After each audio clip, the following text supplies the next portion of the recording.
General Faiz Hamid की retirement के बाद इनकी सरबराही में आईएसआई की तर्ज पर एक मुतवाजी इंटेलिजेंस नेटवर्क काम कर रहा था और इमरान खान की गिरफ्तारी से पहले तक यह काम जारी था। इस नेटवर्क ने बाज सियासतदानों, ब्यूरोक्रेट्स, मीडिया के लोगों और यूट्यूबर्स को यह झांसा देकर अपने साथ मिलाया कि हम ही असल आईएसआई हैं और मुल्क की बेहतरी के लिए काम कर रहे हैं। यहां तक कि फैज हमीद के इंटेलिजेंस नेटवर्क के झांसे में आने वालों में मौलाना फजलुर रहमान, चौधरी परवेज इलाही और साबिक कमिश्नर रावलपिंडी भी शामिल हैं। यह कहना है सीनियर सहाफी हम्माद हसन का। अब्दुल कयूम सिद्दीकी के साथ यूट्यूब पर गुफ्तगू में हम्माद हसन ने जनरल फैज की सरबराही में चलने वाले इस नेटवर्क से मुतालिक कई इंकशाफात किए। उन्होंने बताया कि इस नेटवर्क के कई सबूतों में से एक यह है कि चौधरी परवेज इलाही चौधरी शुजात हुसैन के घर जाने के बजाय अडयाला जेल चले गए थे। असल में चौधरी परवेज इलाही को जनरल मुजम्मिल का टेलीफोन आ गया था और इस फोन के बाद ही वो अडयाला जेल गए थे।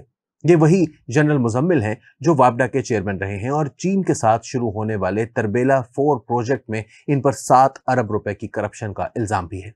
चौधरी परवेज इलाही को जनरल मुजम्मिल ट्रैप कर रहे थे और जनरल मुजम्मिल इसी मुतवाजी इंटेलिजेंस नेटवर्क का हिस्सा थे।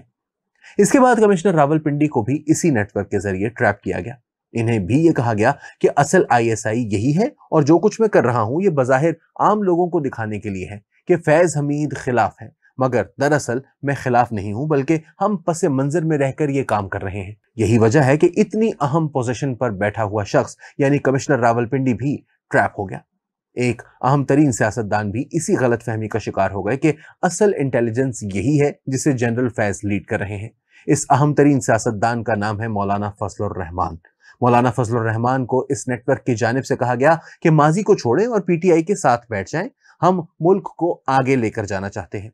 हम्माद हसन ने बताया कि मौलाना फजलुर रहमान धोखे में आ गए और वो पूरी नेकनियती के साथ इस मंसूबे का हिस्सा बन गए कि वाकई मुल्क को इन मसाइल से निकालने के लिए कुछ किया जा रहा है। पीटीआई का जारहाना रवैया बदला जा रहा है और मुल्क को मुआशी मुश्किलात से निकालने के लिए काम हो रहा है। मौलाना की नीयत बिल्कुल ठीक थी, इसीलिए वो इस नेटवर्क के नजदीक आए और इनके झांसे में आ गए। अब्दुल कयूम सिद्दीकी के एक और सवाल के जवाब में हम्माद हसन का कहना था कि तहरीक तहफ्फुज़ आईन पाकिस्तान में शामिल कई लोग इसी गलतफहमी का शिकार हो गए थे। हम्माद हसन के मुताबिक इस नेटवर्क का कनेक्शन बहुत दूर तक फैला हुआ था।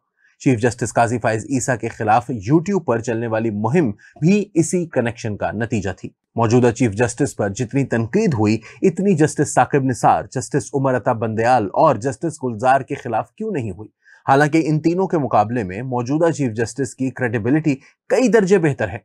इसके अलावा मीडिया के भी वहीं से कनेक्शन थे, सियासतदानों के भी और ब्यूरोक्रेसी के भी। ये सभी लोग इसी मुतवाजी इंटेलिजेंस नेटवर्क के ट्रैप में आते थे। उन्होंने बताया कि दिसंबर की आखिर में इस नेटवर्क से मुतालिक कुछ शहादतें मिल गई थी, लेकिन एस्टेब्लिशमेंट और इंटेलिजेंस एजेंसियां बहुत एहतियात से आगे बढ़ रही थी। जनवरी में फैसला हो चुका था कि कुछ चीजें हो रही हैं, जैसे कुछ खास लोग खुद को इंटेलिजेंस एजेंसी के अहलकार बताकर बाकी लोगों से मिल रहे हैं, मगर असल में वो इसी नेटवर्क का हिस्सा है। ये नेटवर्क सबसे पहले पाकिस्तान की civilian intelligence agency intelligence bureau यानी आईबी की नजर में आया।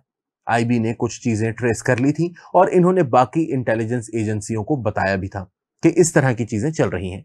इसके बाद इंटेलिजेंस एजेंसीज की मुस्तकिल मीटिंग्स होती रही, मामलात और लोगों को मॉनिटर किया जाता रहा, जिनमें यूट्यूबर्स भी शामिल थे, सियासी कारकुन भी, सिविल ब्यूरोक्रेसी के लोग और फौज के भी कुछ लोग इनमें शामिल थे।